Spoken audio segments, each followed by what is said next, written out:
Hello दोस्तों, welcome to Vidya home. आज हम आपके लिए लाए हैं इंडियन पिनल कोड में भारतीय दंड संहिता में साधारण अपवाद।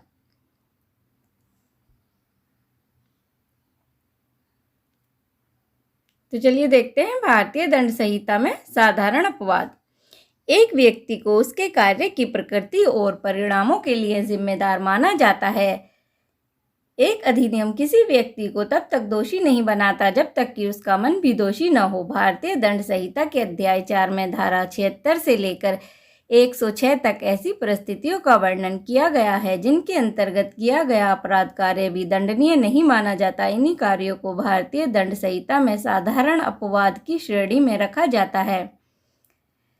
दंड विधि के सामान्य नियम के अनुसार कानून की यह अवधारणा है कि प्रत्येक व्यक्ति विधि की दृष्टि में निर्दोष है जब तक कि उसके विरुद्ध कोई अपराध कार्य साबित न कर दिया जाए। इसलिए अभियोजन को अभियुक्त के विरुद्ध अपराध संदेह से परे साबित करना पड़ता है। इतना ही नहीं, साक्ष्य अधिनियम 1872 से पूर्व अभियोजन को यह भी साबित करना पड़ता था कि अभियुक्त का कार्य भारतीय दंड संहिता द्वारा स्वीकृत अपवादों के अंतर्गत नहीं आता। परंतु अधिनियम की धारा 105 द्वारा अब अपराध को साबित करने का भार अभियुक्त पर डाल दिया गया है। दंड संहिता के अध्याय 4 में स्वीकृत सामान्य अपवाद निम्नलिखित हैं। नंबर 1, तथ्य की भूल।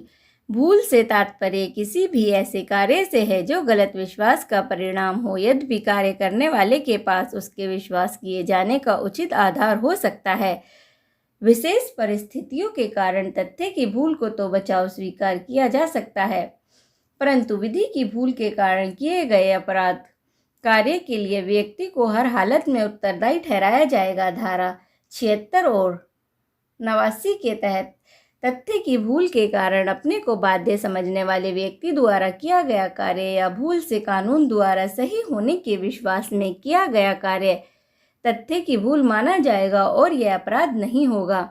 नंबर 2, न्यायिक कृत्य। धारा 77 के अनुसार न्यायिक हैसियत में न्यायाधीश द्वारा किया गया कार्य और धारा 78 के अनुसार न्यायालय के निर्णय अथवा आदेश के सिलसिले में किसी अधिकारी द्वारा किया गया कार्य अपराध के श्रेणी में नहीं आता। नंबर 3, दुर्घटना। धारा 80 के तहत दुर्घटना या दुर्भाग्य से किया गया कार्य जिसमें किसी भी आपराधिक इरादे का ज्ञान न हो, उचित देखभाल और सावधानी के बावजूद भी दुर्घटना हो जाती है।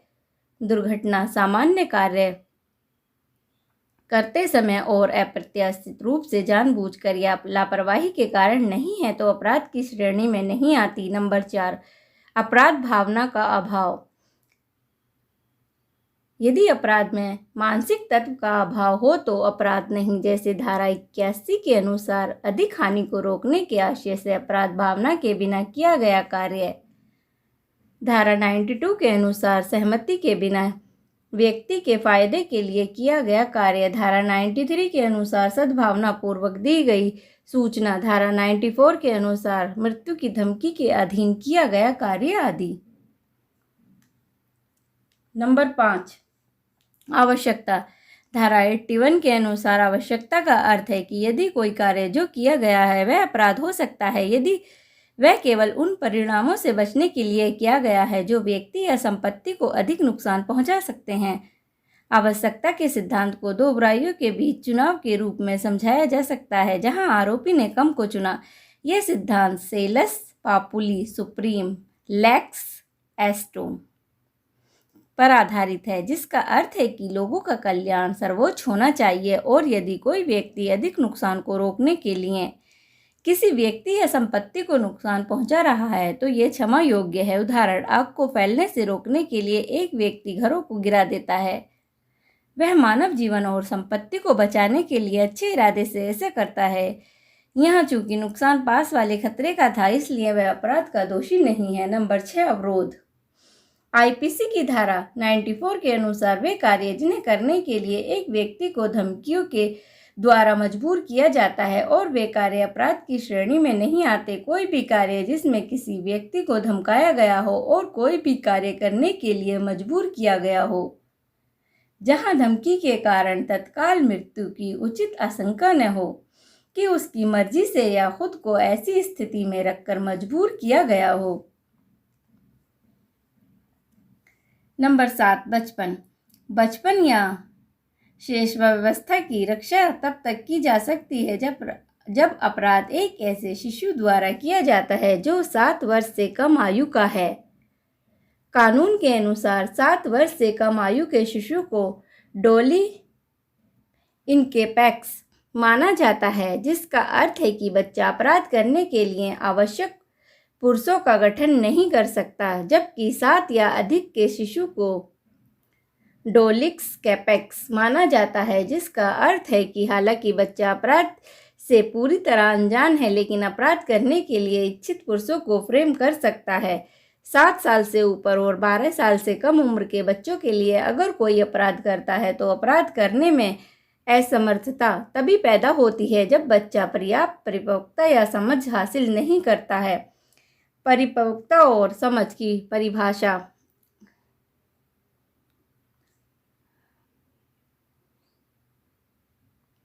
परिपक्वता और समझ की परीक्षा उस कार्य का परिणाम है जो वह करने का इरादा रखता है। नंबर 8, अस्वस्थ दिमाग। अस्वस्थ दिमाग का अर्थ है मन की स्थिति जिसमें एक अभियुक्त अपने कार्य की प्रकृति को जानने में असमर्थ होता है या वह जानने में असमर्थ होता है कि वह गलत कर रहा है या कानून के विपरीत है। सबूत का भार अभियुक्त पर होता है कि वह अपने कृत्य के कारणों, मन की बीमारी या अपने कार्य के परिणामों के बारे में पता लगाने में सक्षम नहीं होने के दोष के तहत काम कर रहा था। आईपीसी की धारा 84 एक ऐसे अपराध के लिए बचाव का प्रावधान करती है जो पागल है या जो अपराध करने के लिए आवश्यक पुरुषों का गठन नहीं कर सकता। हर सामान्य और समझदार इंसान से अपेक्षा की जाती है कि वे अपने आचरण और कृत्यों के लिए कुछ हद तक जिम्मेदार होगा जब तक कि कोई भी कार्य उसके विपरीत सिद्ध न हो। धारा 84 का आवश्यक तथ्य यह है कि अपराध करते समय आरोपी को विकृत दिमाग का होना चाहिए। अस्वस्थता की प्रकृति ऐसी होनी चाहिए जिसमें कानून का उल्लंघन करने वाले परिणामों को जानने में वह असमर्थ था। नंबर 9, नशा। धारा 85 और 86 नशे के लिए किए गए अपराध के लिए उसी व्यक्ति को प्रतिरक्षा प्रदान करता है जब केवल अगर नशीली चीज उसे उसकी जानकारी के बिना या उसकी इच्छा के खिलाफ दी गई थी। नशा यदि खुद की इच्छा से करके अपराध किया है तो अपराध की श्रेणी में आएगा। चेतराम बनाम राज्य के मामले में यह निर्णय दिया गया कि यदि नशा खुद जानबूझकर किया गया है तो आरोपी के साथ ऐसा व्यवहार किया जाएगा जैसे कि उसे आपराधिक कृत्य के जोखिम के बारे में पता था। नशा पीने या दवाइयों से प्रेरित हो सकता है। अधिनियम की धारा 86 धारा 85 का अपवाद है कि धारा 85 में नशे से संबंधित संपूर्ण अपराधों को शामिल किया गया है, जबकि धारा 86 में विशिष्ट इरादे और ज्ञान की आवश्यकता वाले अपराधों का ख्याल रखा गया है। धारा 86 में कहा गया है कि यदि नशा अनैच्छिक है तो अपराध करने का न तो ज्ञान था और न ही इरादा था, लेकिन अगर नशा स्वैच्छिक है तो केवल ज्ञान को ध्यान में रखा जाएगा और इरादे पर विचार नहीं किया जाएगा। नंबर 10, सहमति। आईपीसी में सहमति से किया गया कार्य अपराध की श्रेणी में नहीं आता। जैसे धारा 87 के अनुसार पीड़ित व्यक्ति की सहमति से किया गया कार्य धारा 88 के अनुसार पीड़ित व्यक्ति की सहमति से सद्भावनापूर्वक किया गया कार्य जिससे मृत्यु का आशय न हो। धारा 89 के अनुसार संरक्षण की सहमति से किया किसी 12 वर्ष से कम या पागल व्यक्ति के फायदे के लिए किया कार्य। नंबर 11, सद्भाव से सूचित किया गया। धारा 93 के अनुसार अगर सद्भाव में किसी से संचार किया जाता है और ये जानते हुए कि उसको नुकसान हो सकता है तो यह अपराध नहीं है। उदाहरण आ एक सर्जन है। उदाहरण आ एक सर्जन सद्भाव में एक रोगी का अपनी राय बताता है कि वह जीवित नहीं रह सकता। झटके से मरीज की मौत हो जाती है। आ ने कोई अपराध नहीं किया, हालांकि वह जानता था कि संचार से रोगी की मृत्यु हो सकती है। नंबर 12, तुच्छ कार्य। धारा 95 के अनुसार मामूली नुकसान करने वाले कार्य अपराध की श्रेणी में नहीं आते। ट्रिपल्स का अर्थ है छोटे छोटे तुच्छ मामले जिनमें से कोई भी सामान्य बुद्धि और सद्भाव का व्यक्ति शिकायत नहीं करेगा। नंबर 13 व्यक्तिगत प्रतिरक्षा। दंड संहिता की धारा 96 और 106 व्यक्ति और व्यक्ति की निजी रक्षा के अधिकार से संबंधित कानून को बताती है। इन धाराओं में निहित प्रावधान किसी व्यक्ति को अपने शरीर और संपत्ति के साथ साथ दूसरे के शरीर और संपत्ति की रक्षा के उद्देश्य से हमलावर या गलत करने वाले के खिलाफ आवश्यक बल का उपयोग करने का अधिकार देते हैं। जिस समय राज्य मशीनरी से तत्काल सहायता उपलब्ध नहीं होती और ऐसा करने में वे अपने कामों के लिए कानून में जवाबदेह नहीं है। धारा 97 में कहा गया है कि निजी रक्षा का अधिकार 2 प्रकार का है। नंबर 1 शरीर की निजी रक्षा का अधिकार। नंबर 2 संपत्ति की निजी रक्षा का अधिकार। आईपीसी की धारा 96, 102, 104 तथा 106 में शरीर की प्रतिरक्षा और धारा 96, 99 तथा 103, 105 में संपत्ति की रक्षा का प्रावधान है। दोस्तों,